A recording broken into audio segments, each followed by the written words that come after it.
एक्सएनएन news में आपका स्वागत करती हूँ। दिल्ली में पुरानी गाड़ी लेकर निकले तो खैर नहीं। आदेश के मुताबिक पुरानी गाड़ी सड़क पर चलती दिखाई पड़ने पर 10,000 का जुर्माना लगाने के साथ उसे जब्त कर लिया जाएगा। ये गाड़ियाँ उनके मालिकों को तभी मिलेगी जब वो ये शपथ पत्र देंगे कि गाड़ी नहीं चलेगी और स्क्रैप करवा दी जाएगी।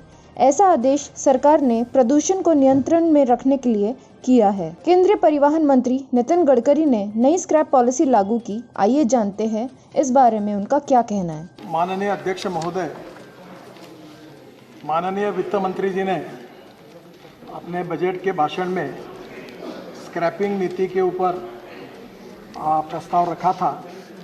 उस पॉलिसी को पूरी तरह से आपके सामने मैं आज घोषित कर रहा हूँ। माननीय अध्यक्ष महोदय, भारत में 51 लाख हल्के मोटर वाहन हैं जो 20 वर्ष से अधिक पुराने हैं और 34 लाख हल्के मोटर वाहन हैं जो 15 वर्ष से भी अधिक पुराने हैं।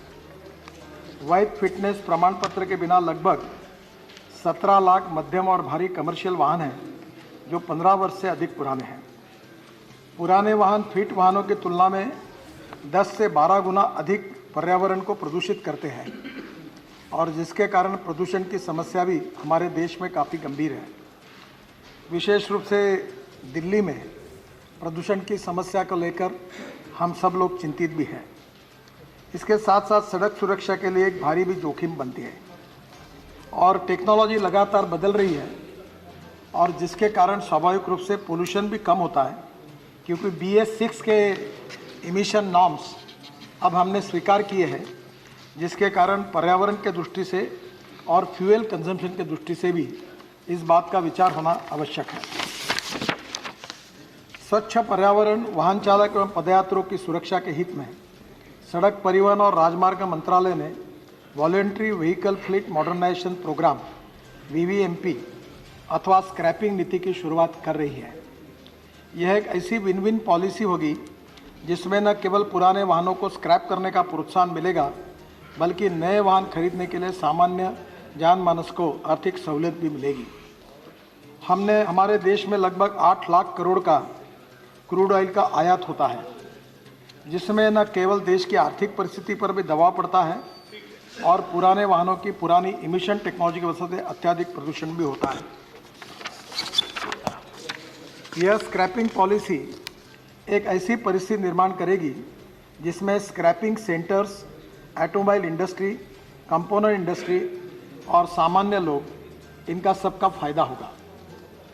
अभी भी पंजाब में एक इंडस्ट्री ऐसी है कि जो बाहर का स्क्रैप लाकर यहाँ ऑटोमोबाइल कंपोनेंट्स बना रही है। आपको अध्यक्ष महाराज जी ये पता ही होगा कि copper, aluminium, steel, rubber and plastic, ये पांचों रॉ मटेरियल जो है ये स्क्रैपिंग के कारण सस्ते हो जाएंगे और हमारे पोर्ट में हमने 18 मीटर ड्राफ्ट बनाया है। तो पोर्ट के आजू बाजू में ऑटोमोबाइल क्लस्टर बनाने के लिए प्राथमिकता दी है। तो स्वाभाविक रूप से रॉ मटेरियल सस्ता होने के कारण हमारे ऑटो कंपोनेंट्स के भी कीमत में काफ़ी कमी आएगी, 40% कमी आएगी। इस समय हमारी ऑटोमोबाइल इंडस्ट्री देश की सबसे ज़्यादा रोजगार देने वाली इंडस्ट्री है। 7.5 लाख करोड़, अभी मैंने जानकारी ली, 7.5 लाख करोड़ रुपए इसका टर्नओवर है और देश में सबसे ज़्यादा एम्प्लॉयमेंट देने वाली इंडस्ट्री है और इसका 3.5 लाख करोड़ का एक्सपोर्ट है। तो ये निश्चित रूप से स्क्रैपिंग के कारण हम इंटरनेशनल मार्केट में और कॉम्पिटिटिव बनेंगे और ये जो steel, rubber, plastic, aluminium, copper सस्ता मिलेगा, इससे ऑटोमोबाइल कंपोनेंट सस्ते होंगे और हमारा एक्सपोर्ट बढ़ेगा और ग्रोथ रेट भी बढ़ेगी और एम्प्लॉयमेंट पोटेंशियल भी बढ़ेगा। ताज़ा अपडेट्स के लिए देखते रहिए एक्सएनएन न्यूज़। हमारे चैनल को लाइक करें, सब्सक्राइब करें, शेयर करें और बेल आइकन प्रेस करना ना भूलें।